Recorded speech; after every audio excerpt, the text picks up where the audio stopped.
안녕하세요. 직방공인중개사입니다.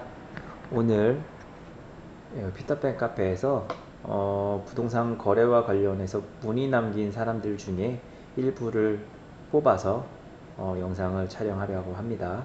그래서 한번 지금 저와 함께 이 피터팬 카페에 사람들이 등기부등본 봐주세요 또는 여기 부동산 거래 Q&A 여기 올라와 있는 것 중에 몇 가지만 이제 선택해서 한번 보도록 하겠습니다. 제가 사전에 뭐 미리 이거를 글을 봐보지 않았기 때문에 설명할 수 있는 그리고 설명이 좀 필요하다고 생각되는 것만 선택하여서 보여드리도록 하겠습니다.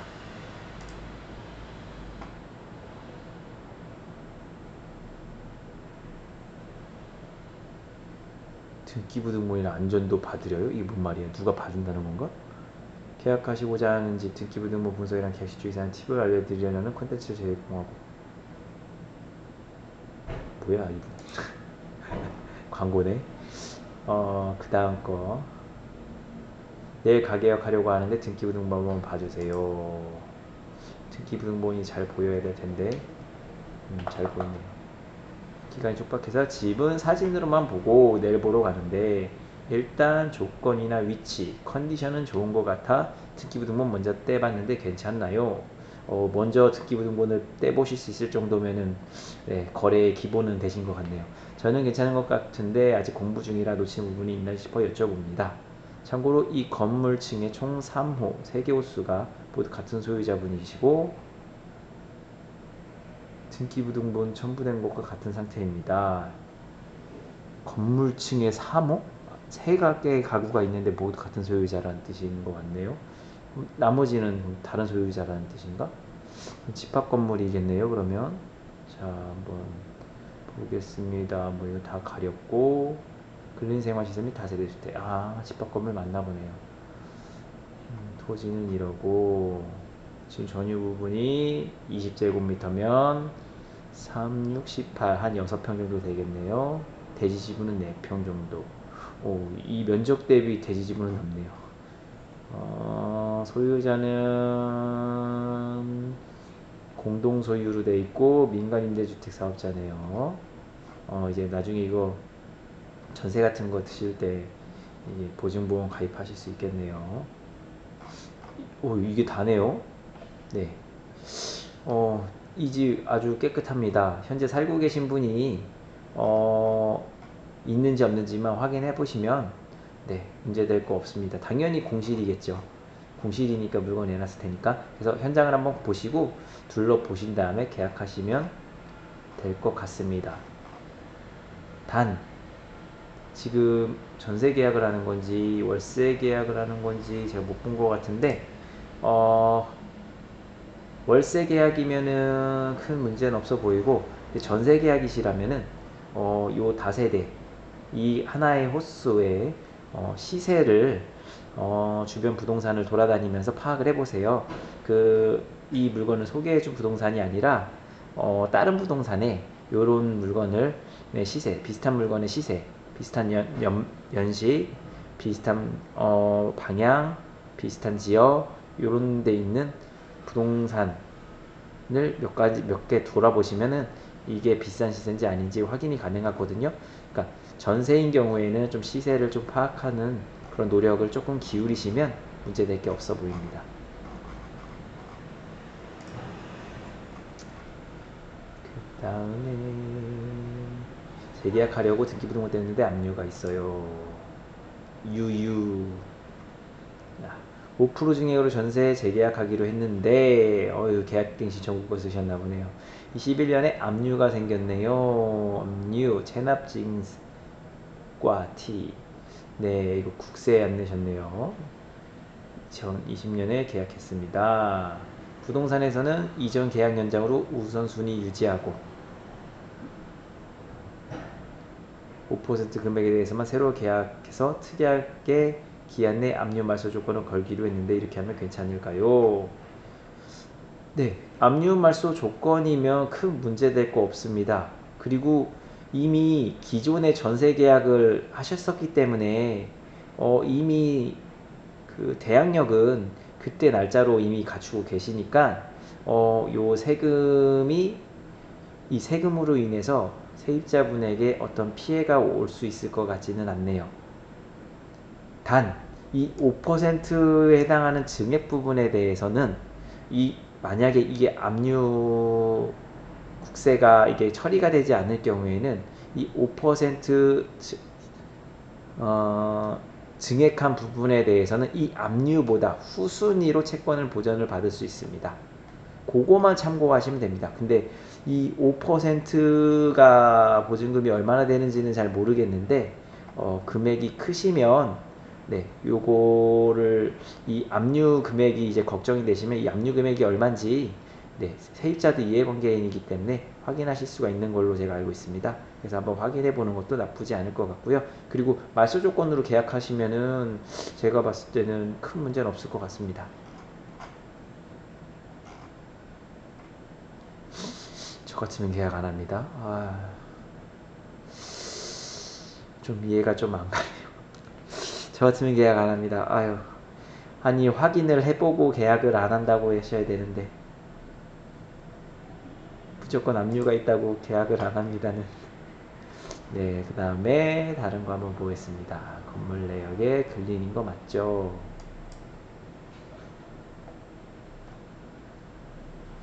건물 내역이 글린인 거 맞죠?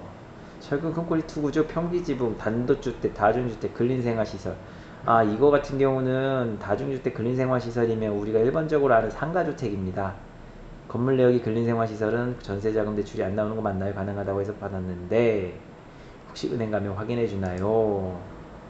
자, 근린생활시설인 경우 전세 대출이 잘 안 나오는 거가 제가 알기로도 그런 게 맞는 것 같아요. 근데 지금 철근 콘크리트 지붕 단독주택으로 돼 있어요. 다중주택과 근린생활시설로 돼 있기 때문에 주택인 부분이 있고 근린생활시설 부분이 있는 건데 지금 이 질문자분이 얻고자 하는 층이 어디냐? 주택층이냐? 아니냐? 그거는 건축물 대장을 보시면 나옵니다. 지금 이거는 등기부등본 보신 거고요. 건축물 대장 보시면은 거기에 층별로 이게 근린생활시설인지 다중주택인지 단독주택인지 그런 게 세세하게 나와 있으니까 그거 보시고 나서 네, 내가 본 집이 주택으로 돼 있다면 대출이 가능할 수 있으니 한번 은행 가서 확인해 보시기 바랍니다. 자, 또 뭐 재밌는 있을까? 어머니가 어제 전세 계약을 하였습니다. 집주인이 전세권을 설정해 준다고 하였는데요. 전세권 설정해 주시는 분 많지 않습니다. 전세권 설정해 준다는 거는 어떻게 보면 고마운 일이에요. 전세권 설정하려면 소유자 주소가 등기랑 동일해야 하는데 달라서 주소 변경을 신청한 거라고 하는데 등기 명의 변경 신청이라는 게 혹시 이게 소유권을 이전한다든가 그런 뜻은 아니겠죠? 혹시 전세 사기 나가는 건 아닐까 해서 불안해졌습니다. 네. 등기 명의 변경 신청 등기는 소유권이든 전세권이든 근저당권이든 이 물건을 가지고 있는 사람이 그 다음에 어떤 거래를 할 때, 그러니까 그 물건을 취득할 당시 주민등록이 돼 있는 그 주소지로 나오게 돼 있는데 이 사람이 이 주민등록 주소지로 나 있는 요 물건 자체를 소유한 지 오래돼 가지고 그 이후에 지속적으로 이제 이사를 다녔으면 이 주소가 이미 바뀌어 있는데 이 등기부는 바뀌어 있지 않는 상태인 겁니다. 그래서 추후에 이 물건을 소유자가 어떠한 이유로 인해서 변경을 할 때에는 우선 등기소에서 그 주민등록 초본을 기반으로 해서 등기 명의 변경 신청을 진행을 하고 그 다음에 이 물건 변동이 되게 되어 있습니다. 등기 명의 변경 신청이 소유권 이전 등기는 아니니 걱정을 하지 않으셔도 될 것 같습니다. 그리고 소유권 이전 등기 같은 경우에는 소유권 이전 등기라고 결과가 딱 뜨지 이런 식으로 등기 명의 변경 등기라고 뜨진 않으니 이 부분은 이제 걱정하시지 않으셔도 됩니다. 이건 아무도 답변이 없네요. 이분이 제 영상 봤으면 좋겠네요. 자,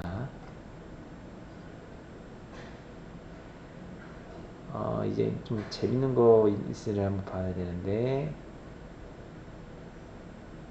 다 질문이 거의 비슷비슷해서. 월요일에 전세 계약하려고 합니다. 확인 좀 부탁드려요. 유유. 네, 월요일에 전세 계약하려고 합니다. 계약하려는 방은 2층이며 근저당이 6억이 잡혀 있습니다. 기보증금이 1층 상가가 1,000만 원이고 주인 자녀 세대 3층으로 가게 되는 상황입니다. 저는 1억대 2층으로 전세에 들어올 예정인데 괜찮을까요? 맞추면 전세 대출 나오는데 문제가 없을까요?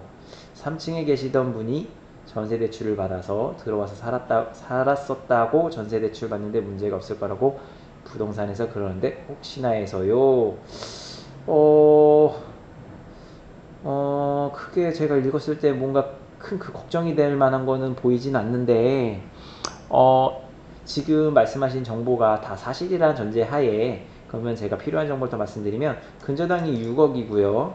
그 다음에 1층에 1,000만 원이고요. 주인 세대가 3층으로 가게 되는 상황이면은 여긴 보증금이 발생 안 할 것 같아요. 그러면 실제적으로 6억 1,000만 원이고, 이제 지금 질문자님이 이제 1억에 들어가기 때문에 그러면 7억 1,000만 원이에요. 그러면 이 건물 시세 가격을 제가 알 수가 없죠. 그 건물 시세 가격을 이제 이 질문자분께서 알아보시고, 이 정도면은 뭐 건물가액에 뭐 주택가액에 뭐 70% 안짝이면은 크게 문제는 없으니까 시세를 알아보시고 이 7억 천이 어느 정도에 해당하는지 확인해 보시면 될 것 같고요. 보통 이게 다가구 주택 같은데, 다가구 주택 같은 경우에는 근저당이 있는 상태에서 대출이 좀 잘 안 나오는 게 경우가 많습니다. 그래서 요거는 여기다가 물어보실 게 아니라 은행에 물어보셔가지고 현재 이런 어떤 정보들을 제공하셔서 대출이 되는지 확인을 하셔야 될 것 같아요. 그리고 아마 그쪽에서 정식적으로 상담을 받으시려면 관련 서류를 출력해서 오시라고 하실 테니까 그걸 해서 진행하시면 될 것 같고요. 부동산에서 뭐라고 말씀을 하시면 일단은 거짓말을 하는 경우는 그렇게 흔하지는 않기 때문에 부동산에서 만약에 알려준 게 조금 의심스러우시면은 실제적으로 은행에 알아보시면 정확한 답을 얻을 수 있습니다. 오피스텔? 네, 한번 오피스텔 보겠습니다. 오피스 전세 계약 듣기 좀 봐주세요. 보증금이 크고 전세 사기에 대한 무서움. 요즘 다 전세 사기 때문에 다들 조금 불안해 하시는 게 많습니다. 너무 크게 다가와서 법인이 근저당이 있는 매물이라 두려워요. 네, 법인은 깡통 전세가 많고 어, 그런 분들도 있죠. 바지 사장이라고 매물을 많이 가지고 그러니까 소유권은 많이 가지고 있는데 실질적으로 돈은 없는 그런 바지 사장들이 있습니다. 물론 물건이 많다고 해서 다 바지 사장은 아니고, 그럼 이거를 날려먹을, 나중에 전세금을 뽑아서 경매로 날려야 되겠다라고 생각하는 그런 바지 사장들이 있으니 주의는 하셔야 됩니다. 근데 그런 것들을 알아낼 수 있는 방법은 저희 중개사든 일반인이든 솔직히 알기가 쉽지가 않고요. 신규 사업장 같은 경우에는 알기가 쉽지 않습니다. 그래서 이런 것 같은 경우는 이제 LH나 어떤 은행 같은 데서 미리 알고 알려주는 게 가장 좋은데 그렇게 되고 있는 것 같지는 않더라고요. 네, 그래서 최대한 소유자에 대해서 많이 검색을 해보세요. 재능 기부해주시면 대대손손 부자 되실 겁니다. 감사합니다. 현재 상황은 가계약금 300만원 걸어둔 상태입니다. 가계약금 미리 지급하는 금액 300만원, 계약일 5월 21일, 이미 지나셨네요. 7월 초 입주 예정, 집주인이 개인에서 법인으로 변경된다 함. 이거는 좀 깡통 전세 전형적인 거죠. 네, 거래를 하면서 그 잔금으로 이 법인이 그 전세금으로 잔금을 내는, 네, 이런 거 거의 전세 사기 많습니다.